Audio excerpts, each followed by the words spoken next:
Hi there. Kodachrome film has inspired a song, a movie, and it was the go-to film for many of the greats like Fred Herzog and Harry Gruyaert. A lot of the nostalgic feelings associated with the film emerge from its close association with the golden age of photography. It was made famous by many magazine photographers, especially those from National Geographic. President Kennedy's assassination and the coronation of Queen Elizabeth II were captured on the film. The idea of a dude going to the fridge, grabbing a few rolls of Kodachrome and heading out to shoot made great scenes for movies and epitomized the life of the cool photographer. At that time in suburban homes, going large on entertainment meant that the projector was brought out from the back of the cupboard and everyone would gather to see Dad's pictures from last summer vacation. It's a baby boom product. After World War II, availability of new automobiles, national parks were open, people were able to actually have some time to travel, and of course now there's this new color film which you could use to document your family vacations, and then of course come back and show your friends and neighbors your slides on your carousel or actually your Kodaslide projector. A terrific breakthrough in terms of modern color photography coming into its own as a medium, because it could capture all the colors of the spectrum of white light on one frame. Kodachrome's popularity peaked in the 1960s and 70s when Americans were encouraged to record every family occasion and milestone. When Paul Simon sang "Mama, Don't Take My Kodachrome Away" in 1973, Kodak was still expanding its Kodachrome line, and no one could foresee an end to analog photography. Simon was working on a new song called Goin Home for his third solo album when the word Kodachrome popped into his head. He didn't quite understand how it would affect the meaning of the song, but he thought that it was a far more interesting song title than Goin Home. The lyrics include the lines, "They give us those bright colors, give us the greens of summers, make you think all the world's a sunny day." The song could be seen as a coming-of-age story, how a young man chooses to view the world through rose-colored glasses. The single peaked at number 2 on the Billboard Hot 100. So this guitar is the guitar that I recorded all those 7 Psalms on, and this guitar was the guitar that I used on all my solo records after Simon and Garfunkel. Some of them feel old and new. Yeah. Some of them feel old and dated. But some of the songs that are old are they're still good. And he said, "Y'all gather around," and said, "If y'all hear something y'all want to record, just pick it out." And we did. He remember he played One Man's Ceilings, Another Man's Floor, Kodachrome, and we was just picking them, boy. So we like that Kodachrome one. Let's do that. By the mid-1980s, the Kodachrome market was diminishing. Video camcorders and more easily processed color films like Fuji or Polaroid were cutting into their market share. Compared to this emerging technology, Kodachrome was really complicated to develop. It needed large processing equipment, a variety of chemicals, and a number of processing steps. Customers at the mall had grown used to dropping off their film and collecting their prints within the hour. But the Kodachrome process was far too complex for that. Dwayne's Photo Service in Parsons, Kansas became the last store to process Kodachrome. Loyal users of the film would courier their canisters from all over the world. Dwayne's eventually stopped accepting film at the end of December in 2010, and the last rolls of Kodachrome were developed before the end of January the next year. No place in the world left to process it. We're the very last in the world. on the entire planet.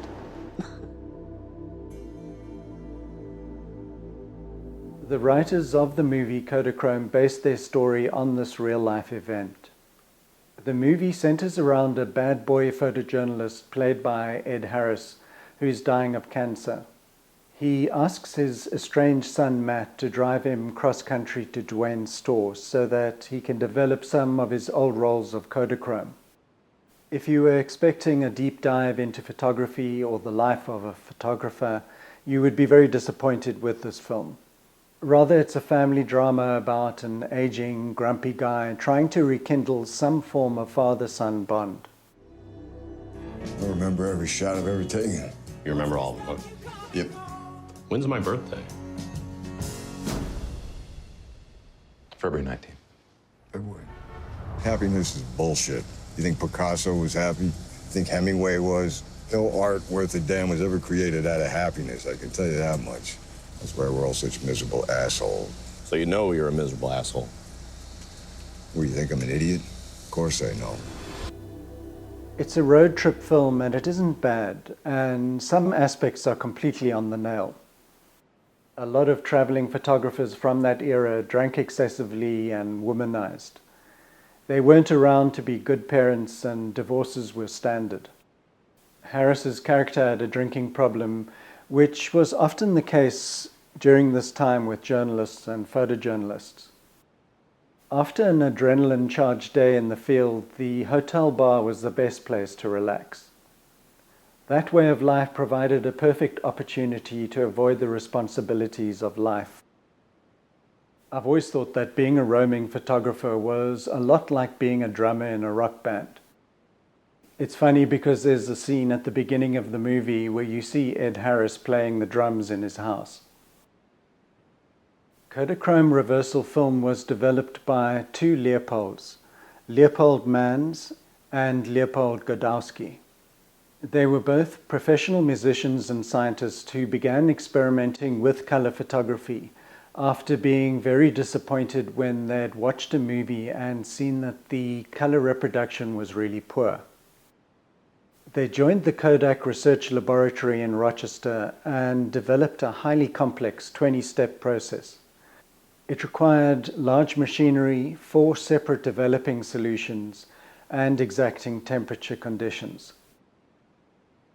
During the development process, the film begins as a black and white emulsion, and then dye gets added separately to 3 layers that are sensitized to specific color spectrums.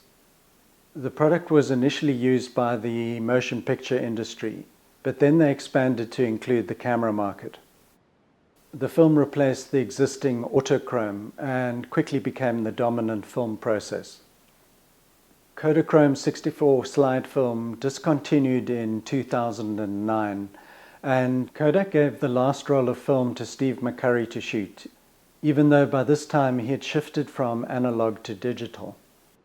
The images from this film were included as a montage at the beginning and end of the movie Kodachrome. For 30 years, Kodachrome had been McCurry's primary film stock. He personally hand-delivered this final roll to Dwayne's for development.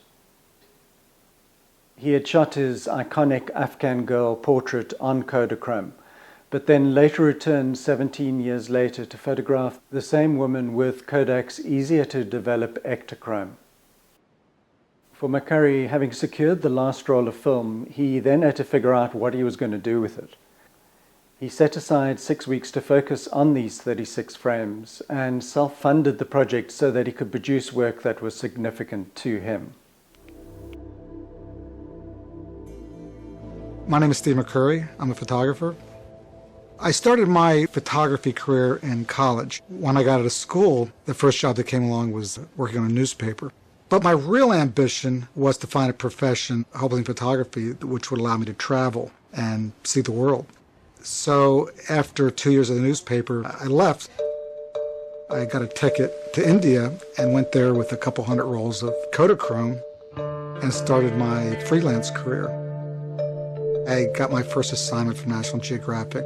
They liked what I did and they kept giving me assignments. I've done, I don't know how many stories, but I've been working almost continually for National Geographic for 30 years.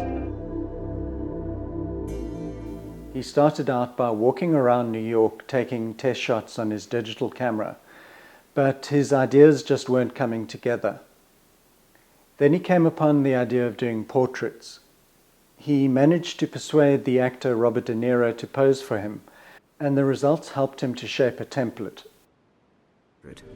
So this is the last roll of Kodak film? The absolute last roll? You want to count and I'll just blink before?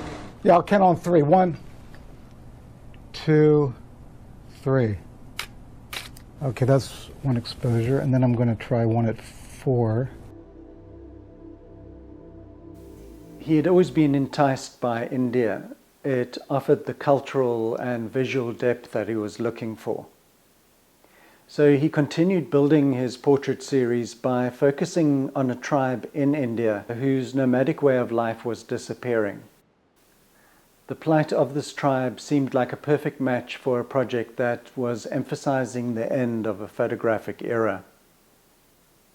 National Geographic traveled with him the entire time he was shooting, producing a documentary titled National Geographic: The Last Roll of Kodachrome. You can view it on YouTube, so I'll leave a link in the description. I've worked on so many assignments over the years, and I wanted this to be something for me, something for my heart, something that photographed things that spoke to me personally. Even though the photography world has shifted further and further towards digital, there remains a strong sense of nostalgia. There's been loads of attempts to replicate the subtle tones of Kodachrome using film simulation recipes. Some photographers choose to use program settings on their camera to replicate the look of Kodachrome, while others produce the effects in post-production. Just to emphasize how far we've actually shifted from analog, someone asked OpenAI to come up with a digital replication formula. I've put this link in the description, and I'll end off with some pictures from Steve McCurry's last roll of Kodachrome. Thanks for staying with me, and I'll see you next time.